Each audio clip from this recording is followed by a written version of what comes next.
بسم اللہ الرحمن الرحیم۔ السلام علیکم۔ صوب ساؤل میں خوش آمدید۔ میں پھر سے حاضر ہوں آپ کی خدمت میں ایک نئی کہانی کے ساتھ۔ دوستو، آپ نے قاضی ایاز کے بارے میں تو سنا ہی ہوگا۔ ان کی ذہانت کے قصے بہت ہی مشہور ہیں۔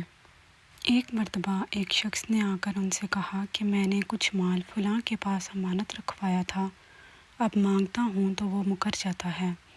قاضی ایاز نے مدعا علیہ کو بلوا کر پوچھا تو اس نے صاف انکار کر دیا اور کہا کہ مدعی نے میرے پاس کوئی امانت نہیں رکھوائی۔ اب قاضی صاحب نے مدعی سے کہا، تم نے یہ مال اسے کس جگہ سپرد کیا تھا؟ جنگل میں ایک جگہ۔ مدعی نے کہا، اس جگہ کی کوئی علامت ہے؟ قاضی صاحب نے پوچھا، جی ہاں، ایک درخت ہے، اس کے نیچے میں نے یہ امانت سپرد کی تھی۔ مدعی نے کہا، اچھا تو تم اس درخت کے نیچے جا کر دیکھو۔ قاضی صاحب نے کہا، ہو سکتا ہے کہ تم نے وہاں امانت رکھوانے کی بجائے مال دفن کیا ہو اور بھول گئے ہو۔ مدعی چلا گیا اور قاضی صاحب نے مدعا علیہ سے کہا، اس کے آنے تک تم بیٹھے رہو۔ اس کے بعد قاضی صاحب دوسرے مقدمات کے فیصلوں میں مصروف ہو گئے۔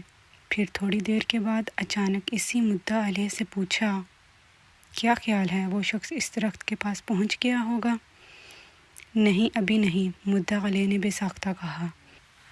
بس قاضی صاحب نے وہیں چور پکڑ لیا۔ ظاہر ہے کہ اس شخص کا درخت کو پہچاننا اور اس کے فاصلے کا اندازہ کرنا اس بات کی دلیل تھی کہ اس نے واقعتاً اس درخت کے نیچے مدعی سے کوئی معاملہ کیا تھا۔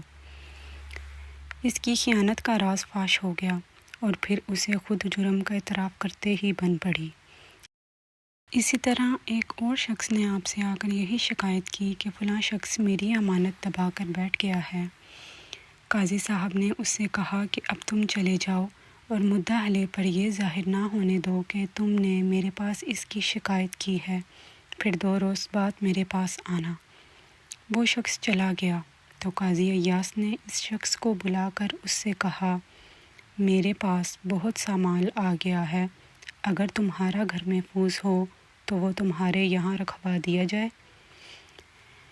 اس نے کہا، جی ہاں، میرا گھر بالکل محفوظ ہے۔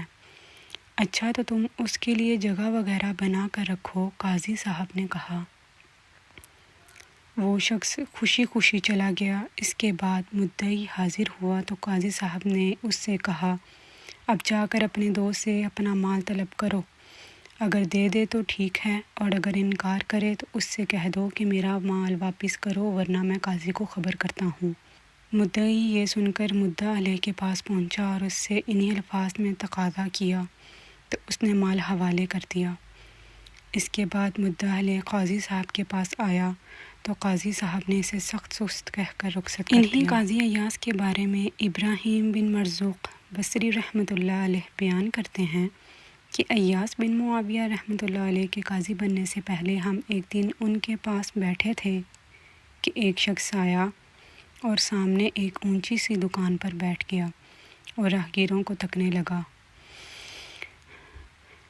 تھوڑی دیر بعد وہ اپنی جگہ سے اٹھ کر ایک راہگیر کے پیچھے لپکا اور سامنے سے اس کا چہرہ دیکھ کر واپس آ گیا اور پھر وہیں بیٹھ گیا جہاں پہلے بیٹھا تھا۔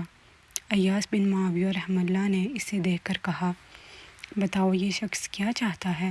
لوگوں نے کہا، آپ ہی بتائیے۔ یہ شخص بچوں کو پڑھاتا ہے اور اس کا کوئی کانا غلام گم ہو گیا ہے، اس کی تلاش میں ہے۔ ایاز بن معاویہ رحمۃ اللہ علیہ نے کہا، اس پر ہم میں سے ایک شخص اٹھا اور اس نے جا کر اس شخص سے پوچھا، آپ کس چیز کی تلاش میں ہیں؟ میرا ایک غلام گم ہو گیا ہے، اسی کو ڈھونڈ رہا ہوں، اس نے کہا۔ پوچھا، وہ غلام کیسا تھا؟ اس پر اس نے غلام کے بہت سارے اوصاف بیان کیے اور آخر میں کہا، اس کی ایک آنکھ بھی ندارد ہے۔ پوچھا، آپ کا مشغلہ کیا ہے؟ کہنے لگے، بچوں کو پڑھاتا ہوں۔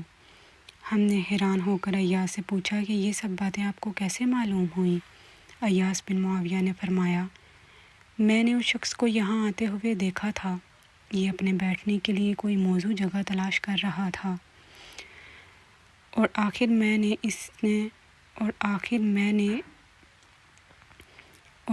میں اس نے ایسی جگہ کا انتخاب کیا جو اس علاقہ میں سب سے اونچی جگہ تھی۔ میں نے اس کا سراپا دیکھا تو وہ مجھے کوئی شاہی خاندان کا فرد معلوم نہیں ہوا۔ اس پر میں نے سوچا کہ ایسا اور کون ہو سکتا ہے جو بادشاہوں کی طرح بیٹھنا پسند کرتا ہو۔ سوچنے پر خیال آیا یہ مزاج صرف بچوں کے معلموں کا ہو سکتا ہے۔ اس سے میں سمجھ گیا کہ یہ شخص معلم ہے۔ ہم نے پوچھا، اور غلام کے قصے کا آپ نے کیسے پتہ لگایا؟ ایاز نے جواب دیا، اسی دوران اس شخص نے ایک معمولی حیثیت کے ایسے راہ گیر کا چہرہ جا کر دیکھا تھا جس کی ایک آنکھ غائب تھی۔ اس سے میں سمجھا کہ وہ اپنے غلام کو تلاش کر رہا ہے، اور غلام بھی کانا ہے۔ تو دوستو، کیسی لگی آپ کو میری یہ کہانی؟ مجھے کامنٹ سیکشن میں لازمی بتائیے گا۔ Thanks for watching.